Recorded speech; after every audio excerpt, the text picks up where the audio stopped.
Eh bien bonjour à tous. Aujourd'hui le titre de mon message c'est Amour et unité. Alors c'est quoi la définition du mot amour et c'est quoi la définition du mot unité? Alors là vous allez me dire Benoît laisse tomber, on connaît. Bon. Eh bien vous allez voir que des fois on a un sens erroné de ce que cela veut vraiment dire. Donc je vais développer ce message en deux parties. Première partie amour, deuxième partie unité. Alors, amour, à votre avis, dans la parole de Dieu, combien de fois nous trouvons le mot amour ou le mot aimer? Dans combien de versets, à votre avis? Eh bien, il y a environ 600 versets qui parlent de amour ou de aimer. C'est quand même pas mal. Et le Nouveau Testament a été écrit en grec. L'Ancien Testament a été écrit en hébreu. Et en grec comme en hébreu, le terme, la notion de amour est très complexe. Et le mot est décrit par des... Enfin, c'est décrit par des mots différents en fait. Il y a plusieurs mots qui désignent amour. Ça dépend du lieu, des personnes, de l'intensité, du contexte. Et selon toutes ces choses, on choisira tel mot pour dire amour. Mais pour nous, en français, tout est traduit par le seul et unique mot amour. Quand on lit la parole, c'est écrit amour, amour, amour, amour. Mais en fait, à cause de ça, on se prive de profondeur et de connaissance de ce que Dieu veut vraiment nous dire dans sa parole. Et des fois même, on ne comprend pas du tout ce qu'il veut dire, parce qu'on ne comprend pas justement ce sens profond du mot amour. Par exemple, le je t'aime que tu dis à ton épouse ou à ton époux n'est pas le même je t'aime que tu dis à ton enfant. Et n'est pas non plus le même je t'aime que tu dis à tes parents. Les sentiments, ils sont différents. Et Dieu, en fait, dans la parole de Dieu, nous parle beaucoup d'amour. Surtout dans le Nouveau Testament. Et le Nouveau Testament a été écrit en grec. Et en grec, par exemple, il y a le mot Eros. Tout le monde connaît, je pense, plus ou moins Eros. Dans la mythologie grecque, c'était le dieu de l'amour. Mais c'est aussi un mot qui vient du grec ancien. Et ça désigne l'attirance entre deux personnes, de sexe opposé, bien sûr, dans une relation charnelle, passionnelle ou amoureuse. D'accord ? Ce terme-là, on ne le trouve pas dans la parole de Dieu. Il y a d'autres termes qu'on trouve, et il y en a deux qui reviennent le plus souvent. C'est le mot philéo et le mot agapé. Les deux mots veulent dire amour. Alors l'amour philéo. L'amour philéo, c'est tout simplement l'amour familial, ou l'amour entre amis, amitié, l'amour amical. Et ça, on le retrouve dans Matthieu 10 au verset 37. Ce verset nous dit, c'est Jésus qui parle, « Celui qui aime son père ou sa mère, donc celui qui philéo son père ou sa mère, plus que moi, n'est pas digne de moi. » L'amour familial. Il y a aussi l'amour amical, dans Jean 11, verset 3. « Les sœurs envoyèrent dire à Jésus, « Seigneur, voici, celui que tu aimes est malade. » Celui que tu philéo est malade. Il y a un autre verset qui dit aussi le disciple que Jésus aimait. Alors quand on lit ça pour nous en français, ça fait bizarre. Moi, quand j'ai lu pour la première fois, je dis c'est choquant, quoi, c'est bizarre. Et d'ailleurs, en français, on ne dit pas trop je t'aime à un ami. Ça se fait pas, quoi. Mais parce qu'on n'a pas cette notion d'amour différent. Dans ces versets que je viens de vous citer, c'est l'amour amical, amitié. Entre amis, on se dit « je t'aime » entre amis. Philéo. L'amour, bon voilà pour philéo, mais je vais partager plus sur l'amour agapé. L'amour agapé, ça désigne un amour inconditionnel. On ne le fait pas par intérêt en fait, parce qu'il ne dépend pas des émotions. Et souvent on dit que l'amour philéo, c'est l'amour humain, et l'amour agapé, c'est l'amour divin.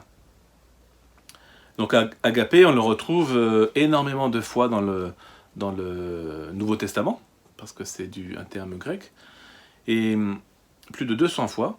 Et c'est de cet amour agapé que Dieu nous a aimés. Et il y a un verset qui nous le prouve, dans Romains 5, verset 8. « Mais Dieu prouve son amour envers nous, son agapé envers nous, en ce que, lorsque nous étions encore des pécheurs, Christ est mort pour nous. » Jean 3,16, très connu. « Car Dieu a tant aimé le monde, car Dieu a tant agapé le monde, qu'il a donné son Fils unique, afin que quiconque croit en lui ne périsse point, mais qu'il ait la vie éternelle. Amen. Ça, c'est l'amour agapé, c'est l'amour divin. Et c'est de cet amour-là que Jésus nous demande, enfin, qu'a demandé à ses disciples, à nous aussi aujourd'hui, d'aimer nos ennemis. Luc 6, versets 27 et 28, Jésus qui parle, « Je vous dis à vous qui m'écoutez, aimez vos ennemis, agapez vos ennemis, faites du bien à ceux qui vous haïssent, bénissez ceux qui vous maudissent, priez pour ceux qui vous maltraitent. » Alors là, ces versets avec lesquels on a beaucoup de mal, n'est-ce pas? Quand on lit ce verset, d'aimer ses ennemis, de bénir ceux qui vous maudissent, prier pour ceux qui vous maltraitent, mais surtout d'aimer ses ennemis, souvent on dit « Ouh là là là là, non, ça c'est pas pour moi. Non, moi lui je l'aime pas. Alors là, lui je lui pardonne pas. » Souvent on a des réactions comme ça, soyons honnêtes. C'est des versets difficiles. On a du mal avec ces versets. Mais en fait, Jésus ne nous demande pas de les aimer eros. Bien sûr, il ne te demande pas d'avoir une relation amoureuse avec ton ennemi. Il ne te demande pas de les aimer philéo. Il ne te demande pas non plus que tu t'en fasses des amis. D'accord? Il te demande de les aimer agapés. Il te demande de les aimer agapés comme lui, il l'a fait pour nous. Jésus nous a aimés alors qu'on ne méritait pas d'être aimés. On était encore ses ennemis.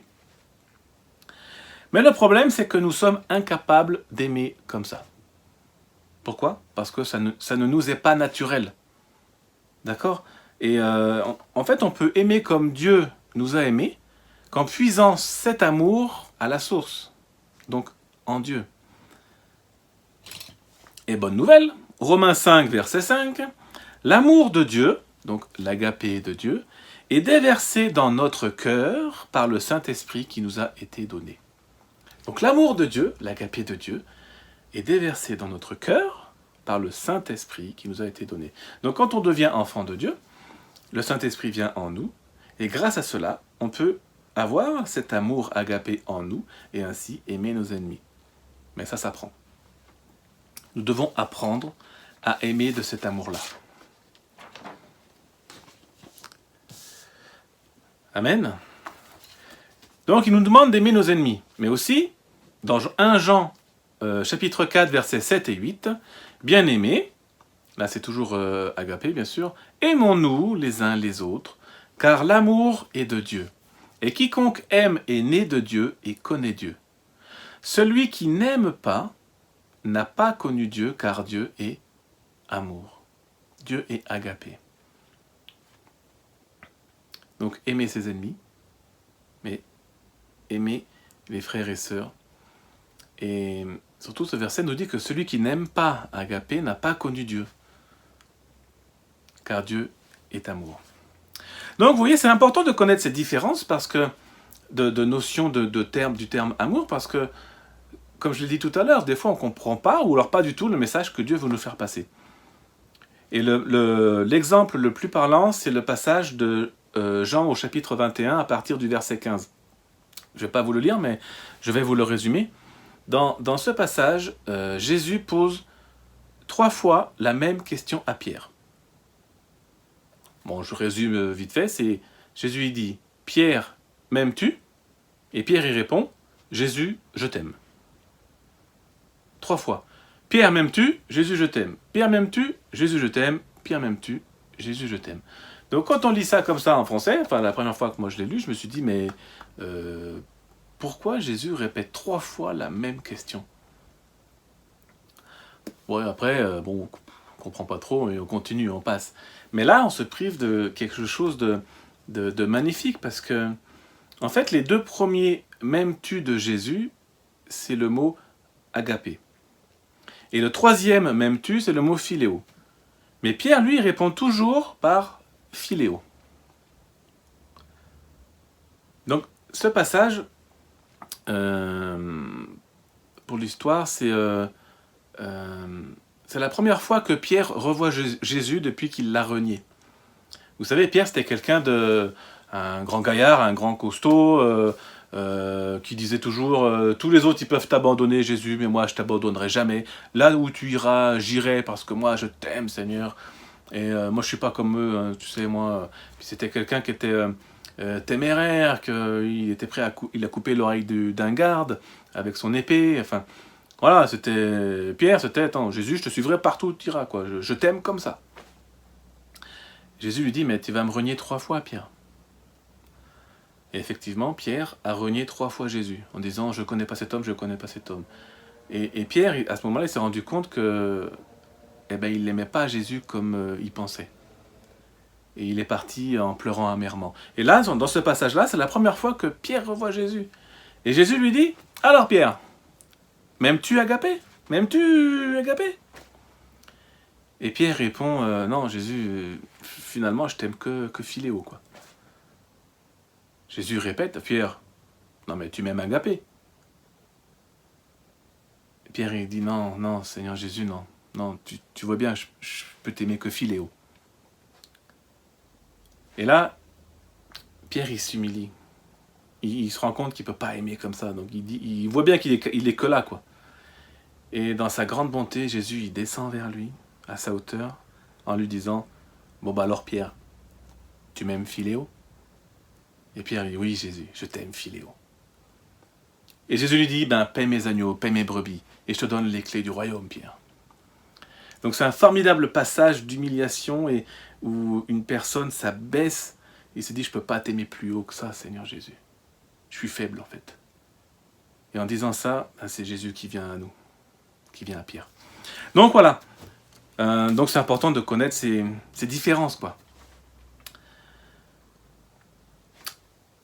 Et pour finir cette partie sur l'amour, je vais vous lire le passage Matthieu 22, versets 37 à 39, qui nous dit « Tu aimeras le Seigneur ton Dieu de tout ton cœur, de toute ton âme et de toute ta pensée, et tu aimeras ton prochain comme tu t'aimes toi-même. » Donc dans ce passage, il y a 3 amours, c'est 3 fois le mot agapé, qui sont indissociables en fait. C'est l'agapé pour Dieu, l'agapé pour l'être humain en général, ami comme ennemi, et l'agapé pour soi-même. Et c'est dans ce triple amour-là que se trouve l'unité. Et la vraie unité. Et je vais vous partager pourquoi je dis la vraie unité. Et ça, c'est ma transition pour ma deuxième partie sur l'unité. Alors, même question que tout à l'heure, à votre avis, dans la parole de Dieu, combien de fois on trouve le mot unité? À votre avis? Plus que le mot amour, ou moins que le mot amour, ou pareil? Eh bien, je vais vous le dire. On trouve ce mot unité dans 2 versets. Les 2 dans Éphésiens 4. Pardon. Et quand j'ai vu ça, moi, ça m'a choqué. Je dis que 2 versets? Parce que quand même, l'unité, c'est un peu le thème central dans le Nouveau Testament, quoi. On voit beaucoup qu'il y a beaucoup de passages sur l'unité. Et donc, du coup, j'ai pris la définition du mot unité. Et en fait, j'ai mieux compris. Unité, en fait, ça veut dire état de ce qui est un. Ouais, quand je vais parler d'unité, je vais faire comme ça, d'accord? État de ce qui est un, chose qui est une. Et ça va au-delà d'être d'accord avec quelqu'un. Vous savez, des fois, on dit bon, ben moi, je veux repeindre ce mur en blanc.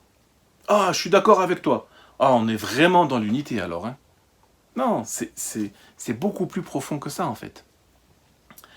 Et ce concept, justement, enfin, concept, si je peux dire, que état de ce qui est un, effectivement, on le trouve beaucoup de fois dans la parole de Dieu.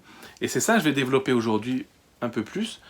Et je vais vous en parler, avec Adam et Ève, dans le livre de la Genèse. J'aime beaucoup le livre de la Genèse, il est très riche en enseignements, je trouve. Et on va prendre Genèse chapitre 2, à partir du verset 7 jusqu'au verset 24. Genèse 2, verset 7 à 24. Ok? Allez, verset 7. L'Éternel Dieu façonna l'homme avec la poussière de la terre. Il insuffla un souffle de vie dans ses narines, et l'homme devint une âme vivante, ou un être vivant. Donc déjà dans ce verset, on voit comment Dieu a créé l'homme, esprit, âme et corps. Il façonne le corps, il insuffle la vie dans ses narines, c'est l'esprit, et l'homme devint une âme vivante. Esprit, âme et corps. Ok. L'Éternel Dieu planta un jardin en Éden. On saute au verset 15. L'Éternel Dieu prit l'homme, et il le plaça dans le jardin d'Éden, pour qu'il le cultive et qu'il le garde. L'Éternel Dieu donna cet ordre à l'homme. Tu pourras manger les fruits de tous les arbres du jardin, mais tu ne mangeras pas le fruit de l'arbre de la connaissance du bien et du mal, car le jour où tu en mangeras, tu mourras. L'Éternel Dieu dit, il n'est pas bon que l'homme soit seul. Je lui ferai une aide capable de l'aider. Il y a des versions qui disent aussi qu'il soit son vis-à-vis ou sa complémentarité. Ok, on va s'arrêter là un peu. Et ce dernier verset, on l'interprète souvent en disant que la solitude n'est pas bonne. Ouais, on lit « Il n'est pas bon que l'homme soit seul », donc la solitude n'est pas bonne. Mais là, Adam, à ce moment-là, Adam ne s'est pas plaint de la solitude. Et en plus, il ne sait même pas ce que c'est que la solitude à ce moment-là. Et en fait, ce verset, on le coupe en deux. On lit « Il n'est pas bon que l'homme soit seul, point ». Et on s'arrête là. Mais en fait, la suite du verset, c'est quoi ? Dieu n'a pas dit « Je lui ferai une compagne pour combattre la solitude ». Dieu a dit « Je lui ferai une aide capable de l'aider ». Ok ? Donc c'est vrai que la solitude, c'est un sujet sensible aujourd'hui. Certes, je le conçois. Beaucoup de personnes en souffrent. C'est vrai. Il y en a, ils ne supportent pas d'être seuls. J'en connais qui ne supportent pas d'être seuls. Mais il y en a, ils sont très bien seuls. Et bon, c'est pas mon sujet du jour, mais c'est vrai que bon, c'est un sujet sensible. Mais là, dans ce passage-là, Dieu, en fait, ne veut pas combattre la solitude. Dieu veut donner à l'homme une aide pour l'aider dans son travail. Et son travail à Adam, c'est de cultiver, de garder le jardin. Ok ? On continue au verset 19. L'Éternel Dieu façonna à partir de la terre, comme Adam, tous les animaux sauvages et tous les oiseaux du ciel. Puis il les fit venir vers l'homme pour voir comment il les appellerait. Il voulait que tout être vivant porte le nom que l'homme lui donnerait. Donc l'homme donna des noms à tout le bétail, aux oiseaux du ciel et à tous les animaux sauvages, mais pour lui-même, il ne trouva pas d'aide qui soit son vis-à-vis. Donc là, Dieu forma de la terre tout animal sauvage, tout oiseau qui vole, et il les fait tous passer devant Adam. Et Adam devait leur donner un nom, la première chose, et trouver parmi tout ça une aide capable de l'aider.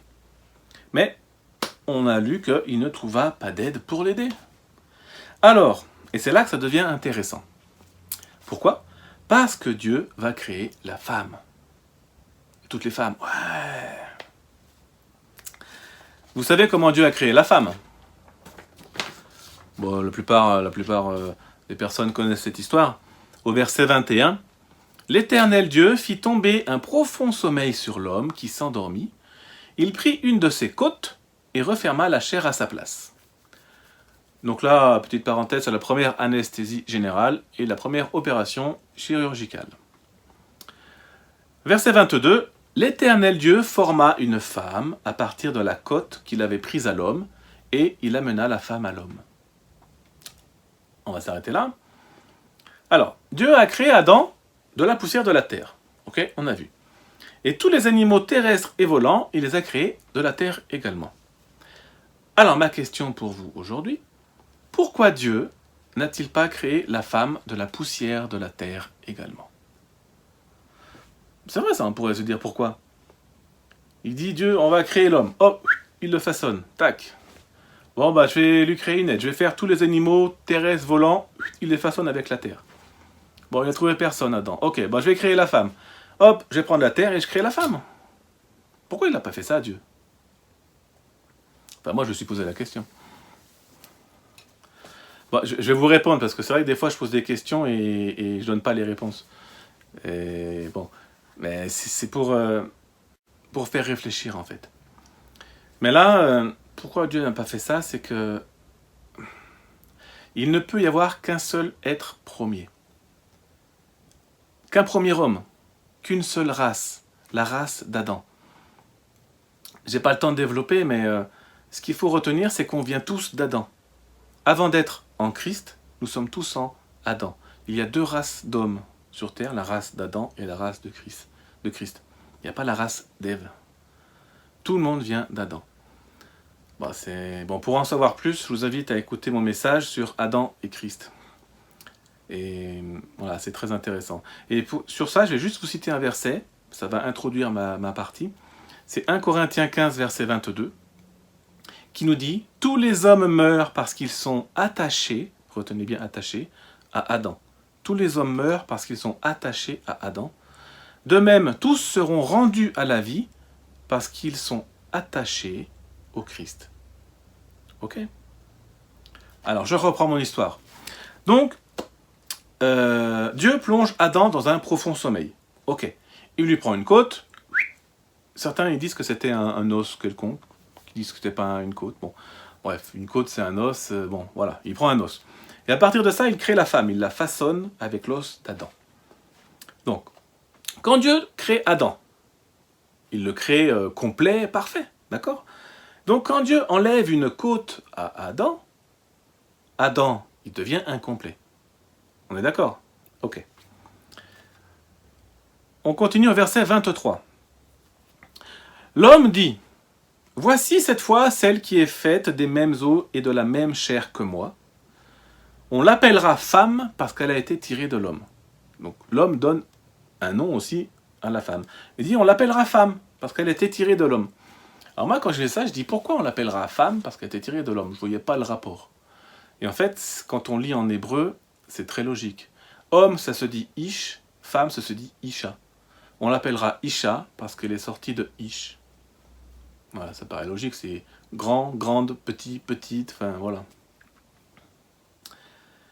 Et le verset 24, c'est celui-là qu'on va développer jusqu'à la fin, qui nous dit « C'est pourquoi l'homme quittera son père et sa mère et s'attachera à sa femme, et ils ne feront qu'un. » Ils ne feront qu'un. Ou ils ne feront qu'une seule chair, ou un seul corps, ça dépend des versions. S'attacher. Le verbe s'attacher, là, c'est en hébreu, c'est dabak. Ça veut dire coller fortement, rester avec, joindre ensemble, être joint ensemble, adhérer. Et souvent, ce verset, on disait, moi, on m'a souvent dit que ce verset, c'était quand l'homme et la femme, ils s'accouplent, ils deviennent un. Mais c'est pas ce que nous dit ce verset. Ce verset nous dit que, en fait, ils se promettent d'être joints ensemble, de rester ensemble. L'homme pourrait dire à la femme, je décide d'attacher ma vie à la tienne dans tous les domaines de ma vie. D'ailleurs, dans certains pays, il y a des cérémonies de mariage, je ne sais pas si vous avez déjà vu, où l'homme et la femme sont réellement attachés par une ficelle. C'est très symbolique. Ils se promettent d'être attachés ensemble tout au long de leur vie. C'est ça qui les unit. C'est pour ça qu'ils disent qu'ils sont un. L'acte sexuel, c'est plus tard qu'il y a les rapports sexuels. Dans Genèse 4, c'est Adam connut Ève, sa femme, et elle enfanta Caïn. Elle forma un fils. Donc c'est après. Et aujourd'hui, il devrait en être de même. Un homme et une femme se rencontrent, s'attachent, se marient, se joignent, se collent, mais après, il y a les rapports sexuels qui engendrent la postérité. Et le rapport sexuel, c'est aussi une sorte d'alliance entre l'homme et la femme. C'est un acte qui concrétise leurs paroles. Et aujourd'hui, bon, tout a été perverti, hein, comme j'ai dit tout à l'heure, la solitude c'était perverti, les rapports sexuels ça a été perverti, et c'est vrai que surtout dans ce domaine, c'est devenu n'importe quoi aujourd'hui. On voit de tout. Hein. Bon, c'est pas mon message. Hein. Alors, reprenons. Dieu a transformé le corps d'Adam en enlevant un os.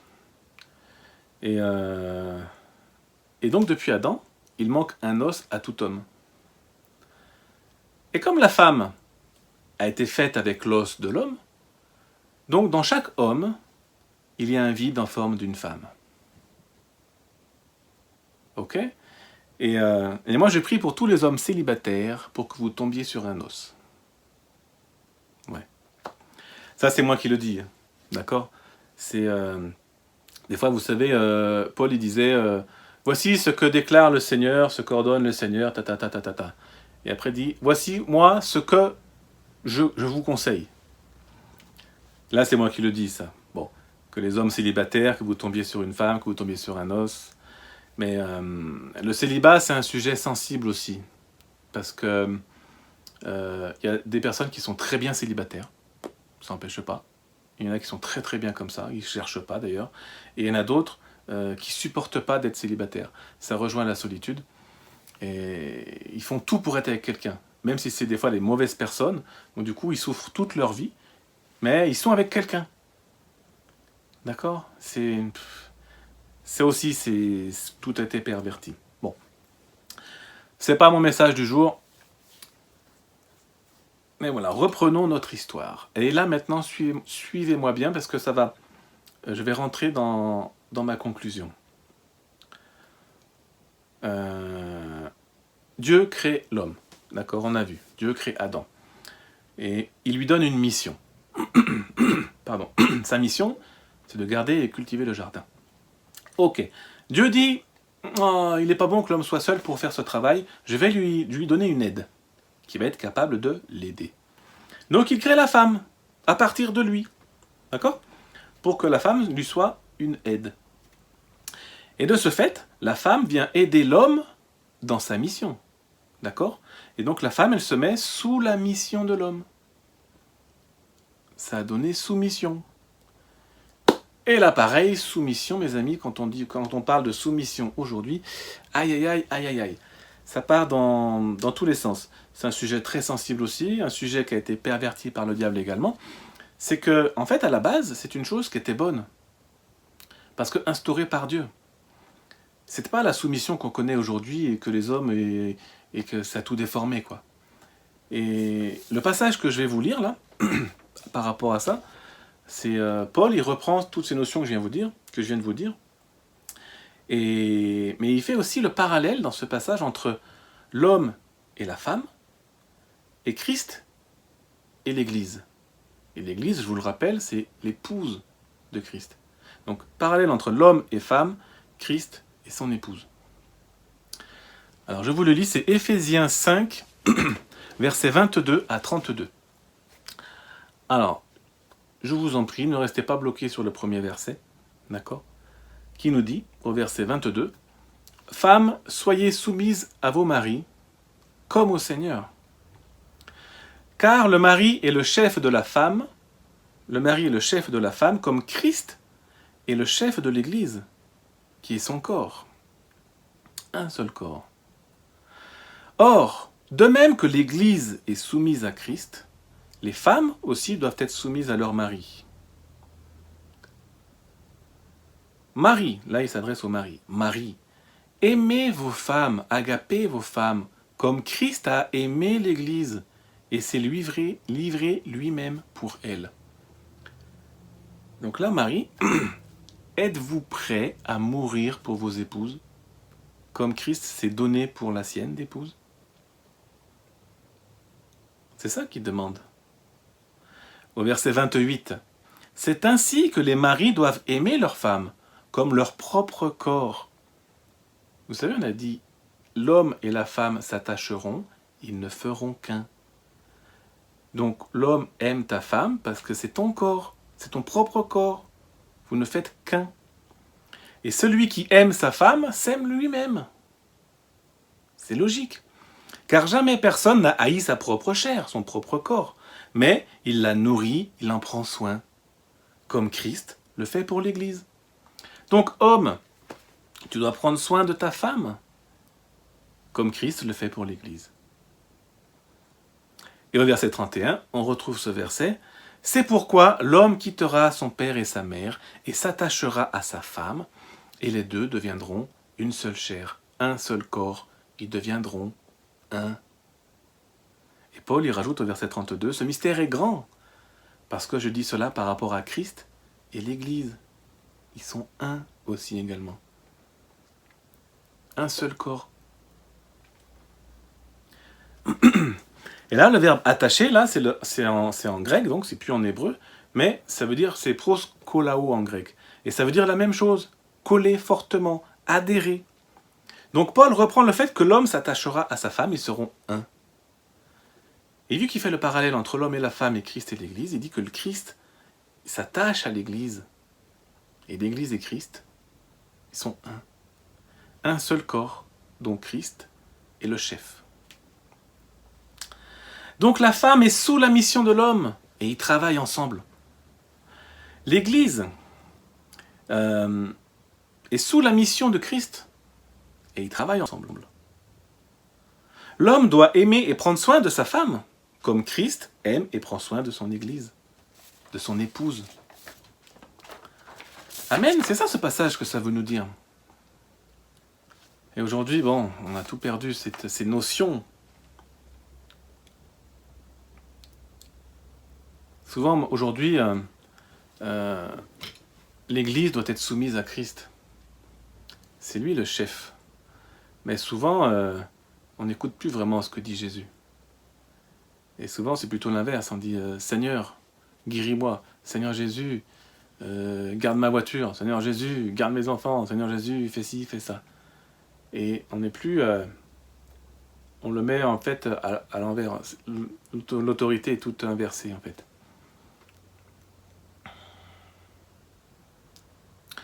On va lire Jean 17. Jean chapitre 17, je vais finir avec ça. Jean chapitre 17, on ne va pas tout lire, on va lire de 7 à 26. Je vous encourage à le lire entièrement, ce chapitre. Chapitre 17, c'est un super chapitre, c'est Jésus qui s'adresse à son papa, qui s'adresse à Dieu. Donc Jean chapitre 17, verset 7. « Maintenant, ils savent que tout ce que tu m'as donné vient de toi. En effet, je leur ai donné les paroles que tu m'as données. Ils les ont acceptées et ils ont vraiment reconnu que je suis sorti de toi. Et ils ont cru que tu m'as envoyé. C'est pour eux que je prie. Je ne prie pas pour le monde, mais pour ceux que tu m'as donnés parce qu'ils sont à toi. Tout ce qui est à moi est à toi, et ce qui est à toi est à moi, et ma gloire est manifestée en eux. » On saute au verset 20. « Je ne prie pas pour eux seulement, mais encore pour ceux qui croiront en moi à travers leurs paroles, afin que tous soient un, comme toi, Père, tu es en moi et que je suis en toi, afin qu'eux aussi soient un en nous, pour que le monde croie que tu m'as envoyé. Je leur ai donné la gloire que tu m'as donnée, afin qu'ils soient un, comme nous sommes un.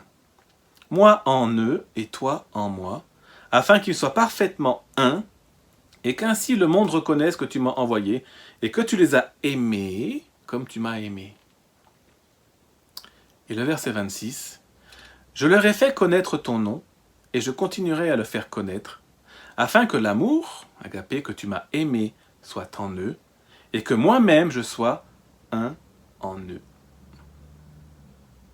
Donc il y a vraiment une notion d'amour et d'unité dans ce passage, un amour si fusionnel, si parfait, qu'il engendre le fait d'être un, la vraie unité. Et Jésus dit dans ce passage, « Je suis sorti de toi ». Jésus a été tiré de Dieu, il est sorti de Dieu, mais ils sont complètement un. On a vu tout à l'heure que Ève, la femme, a été tirée d'Adam, sortie d'Adam, mais ils sont complètement un. L'Église a été tirée de Christ, elle est sortie de Christ, et l'Église doit être complètement une avec Christ. Vous savez, Adam était dans un... Il y a Adam et il y a Christ. Il n'y a que deux races d'hommes. Adam était plongé dans un profond sommeil. Christ, sur la croix, était plongé dans un sommeil profond, le sommeil de la mort. Adam, son côté a été ouvert. Christ, sur la croix, un garde a percé son côté.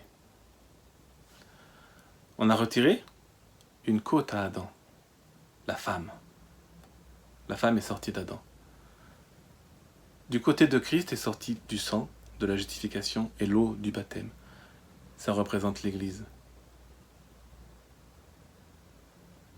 Il y a une phrase qui dit « L'Église est née du côté du Christ dans le sommeil de la mort, comme Ève est née du côté d'Adam pendant son sommeil. » Donc ma conclusion, c'est que tous ensemble, donc, nous formons le corps de Christ. Paul dit c'est un grand mystère. Nous sommes tous ensemble le corps de Christ. Nous sommes l'Église, nous sommes l'épouse.